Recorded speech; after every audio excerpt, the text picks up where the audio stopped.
Oh non, non, non, on va pas commencer la journée comme ça. Bon, je vais t'expliquer ce que c'est vraiment le DLSS, parce que là, ça devient vital. Allez, on se réveille. Bienvenue pour la véritable explication du DLSS, parce que si tu crois que ça booste ta carte graphique, on part de loin. Mais c'est pas grave, on va décortiquer ça ensemble. Déjà, DLSS veut dire Deep Learning Super Supply.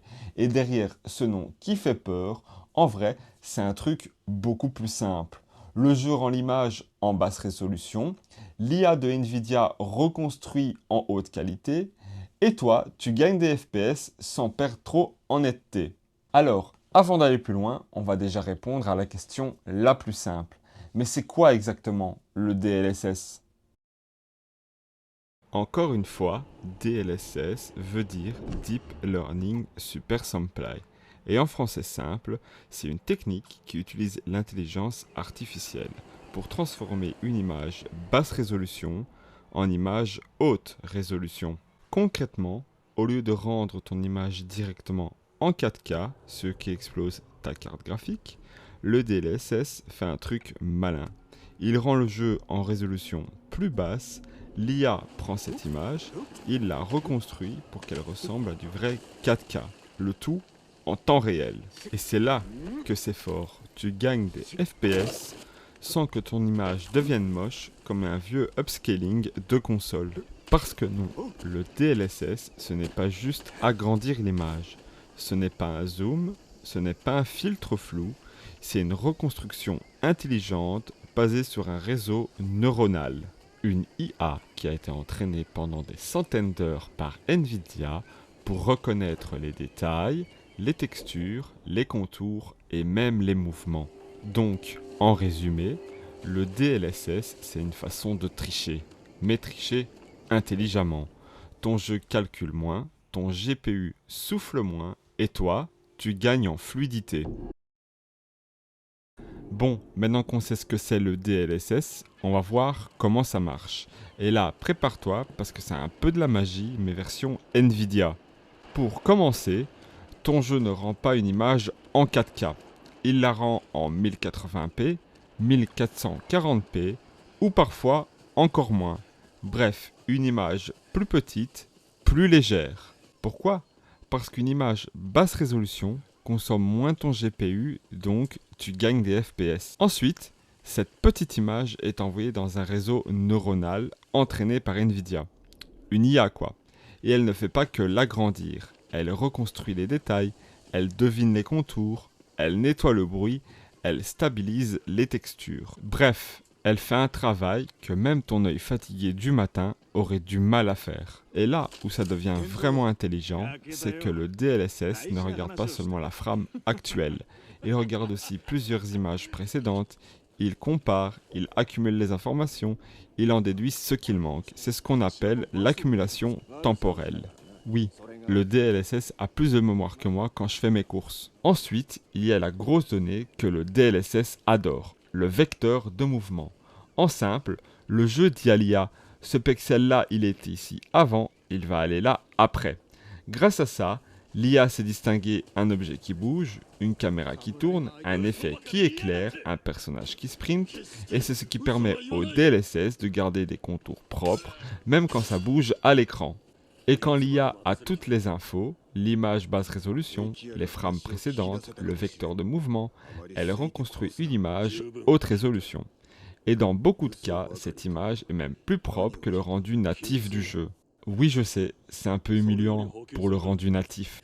Donc non, le DLSS n'est pas un zoom, ce n'est pas un upscaling basique, c'est une reconstruction complète, faite par une IA qui a été entraînée sur des milliers d'images haute résolution. Et maintenant que tu sais ça, on peut passer à la suite, les différentes versions de DLSS. On commence par le DLSS 1.0. Et comment dire ça gentiment? C'est flou, très flou, beau mais flou. À l'époque, chaque jeu devait avoir son modèle IA dédié.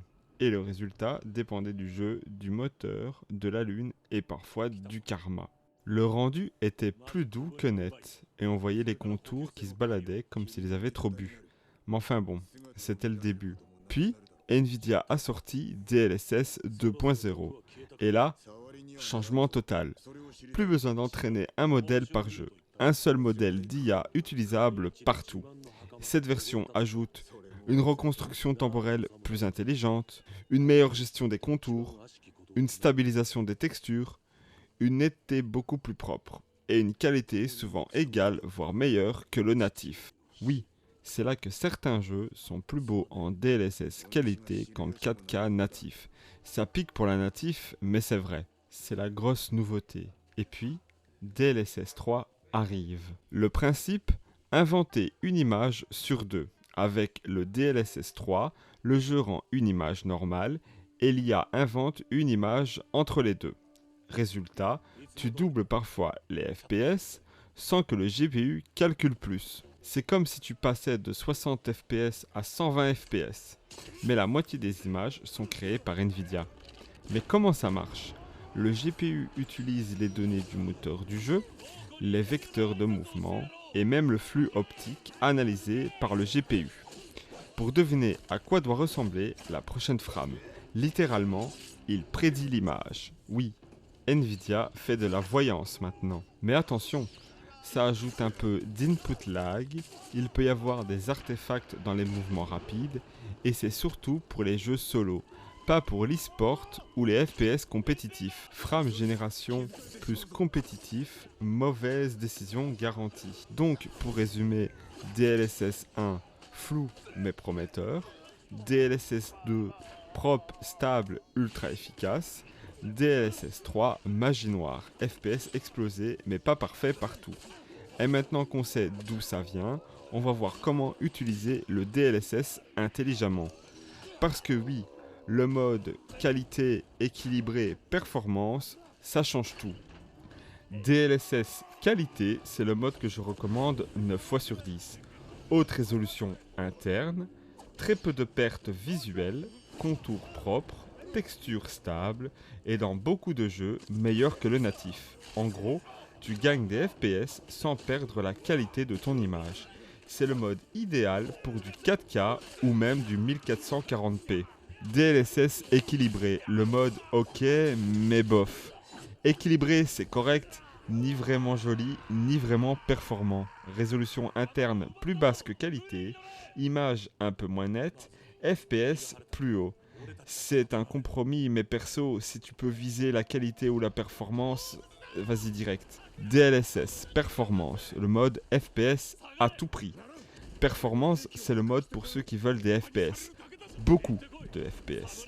Résolution interne très basse, image moins fine, détails parfois moins nets, très gauguin en fluidité.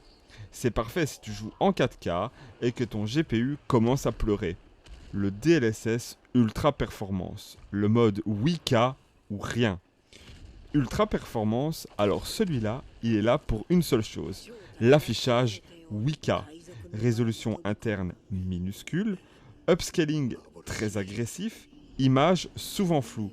Donc, à moins que tu joues en 8K ou que tu veuilles faire une expérience sociale sur TikTok, ne l'utilise pas. Donc, pour faire simple, en 1080p DLSS évite, sauf en qualité sur certains jeux. L'image peut devenir trop floue. En 1440p, le DLSS qualité, excellent choix. En équilibré, c'est ok. Et en performance, seulement si besoin. Quant à la 8K, le DLSS qualité, c'est souvent indispensable.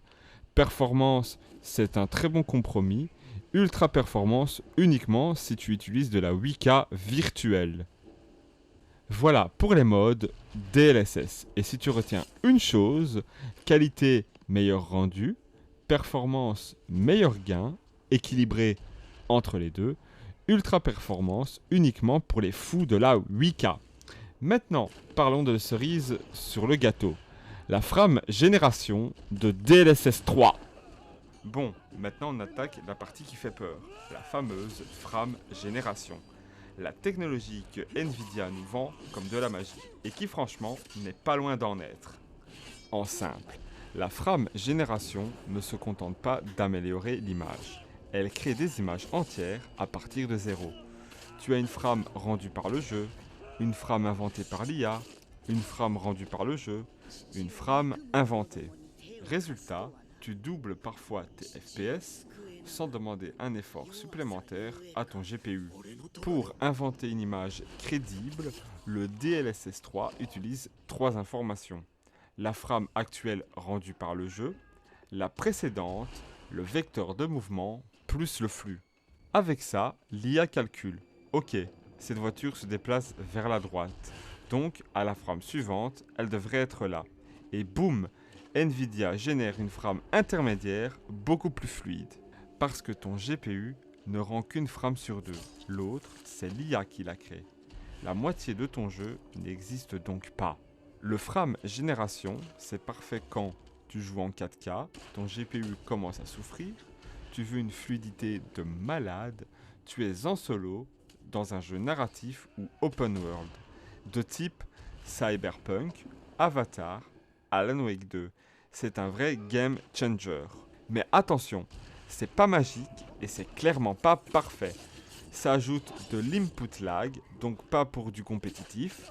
Ça peut créer des artefacts sur les objets rapides, sur les effets lumineux, sur les reflets, sur les armes en mouvement rapide. Ça dépend énormément du jeu. Certains jeux gèrent la frame génération très bien, d'autres pas du tout. Il faut obligatoirement une RTX de série 40 ou 50. La frame gen ne marche pas sur les RTX de 20e et 30e génération. Ne jamais activer la frame génération si ton base framerate est déjà instable. Si tu es à 45 fps, l'IA peut te monter à 90, mais le vrai frame est toujours 45. Et ça, tu le sens dans la souris, dans la fluidité réelle et dans les micro-lags. Donc, la frame génération, c'est génial, mais c'est une illusion contrôlée. C'est comme du maquillage pour les FPS. Tu vois quelque chose de beau, de fluide, mais derrière, la structure reste la même. Tu veux du solo ultra fluide? Parfait. Tu joues en compétitif? Oublie. Mais quand faut-il utiliser le DLSS? En 4K, obligatoirement. En 4K, le DLSS est ton meilleur pote. Tu gagnes des FPS, tu perds très peu en qualité, et parfois même, c'est même plus propre que la natif. Idéal en qualité ou performance. Exemple sur Cyberpunk, Avatar ou Alan Wake. Quand ton GPU commence à souffrir. Si tu sens que ta carte commence à hennir comme un cheval asthmatique, DLSS va l'aider à respirer. Baisse la résolue interne, mais garde une image propre. Jeu lourd et moderne. Sur les gros jeux récents, sans DLSS, même une 4070 Ti fond comme un glaçon sous RTX. DLSS indispensable, surtout en qualité pour garder un rendu stable, quand le TAA natif du jeu est dégueulasse. Certains jeux ont un anti-aliasing, comment dire, digne de la PS3. DLSS corrige beaucoup de flou, stabilise les textures, réduit le ghosting, apporte souvent une meilleure image que le natif. Avec FrameGen en solo uniquement. Le combo DLSS plus FrameGen, c'est la formule magique des jeux solo. Open world, RPG, jeu narratif vu à la troisième personne. Mais quand ne faut-il pas utiliser le DLSS? En 1080p. Dans 90% des cas, en 1080p, le DLSS peut faire plus de mal que de bien. Upscaling trop agressif, images floues, artefacts visibles, le natif est souvent meilleur. En jeu compétitif, e-sport, si chaque milliseconde compte, tu n'utilises pas le DLSS. Point. Exemple sur Valorant, CS2, Apex, Fortnite compétitif. Même en qualité, tu peux sentir un input lag, un contour adouci, moins de précision visuelle. Si ton framerate de base est trop bas, 45 fps et moins. Si ton framerate tombe trop bas, DLSS peut cacher la misère. Mais tu le sens quand même dans le gameplay. Sensation de lourdeur, pas de vraie fluidité, FrameGen qui devient instable. Sur certains jeux mal intégrés, le DLSS dépend de comment il est intégré dans le jeu. Certains devs font ça très bien, mais d'autres font ça comme des stagiaires pressés de rentrer chez eux. Artefacts, ghosting, vibrations bizarres, contours qui bavent. Donc oui, le DLSS c'est génial, mais pas partout, pas tout le temps. En 1440p et 4K, fonce. En solo, fonce. En compétitif, oublie. En 1080p, réfléchis. Et maintenant qu'on sait comment s'en servir, on peut enfin conclure proprement. Voilà, maintenant tu sais vraiment ce que c'est le DLSS. Pas un boost magique, pas un overclock, mais une reconstruction intelligente qui te donne plus de FPS sans transformer ton image en bouillie. DLSS 2 pour la netteté, DLSS 3 pour la fluidité, et le bon mode selon la résolution. Et le reste, c'est juste du marketing. Alors, la prochaine fois que quelqu'un te dit que le DLSS augmente la puissance de la carte, tu sais quoi faire. Tu l'envoies ici et on va l'éduquer ensemble. Sur ce, merci d'avoir regardé. Si cette vidéo t'a aidé ou que t'as appris un truc, n'hésite pas à liker, t'abonner et activer la cloche. C'est gratuit et ça aide la chaîne. Et ça me motive à t'expliquer d'autres trucs sans faire une crise cardiaque au réveil. C'était Hardware Manceur et n'oublie pas, l'art de faire rugir le hardware, c'est ici!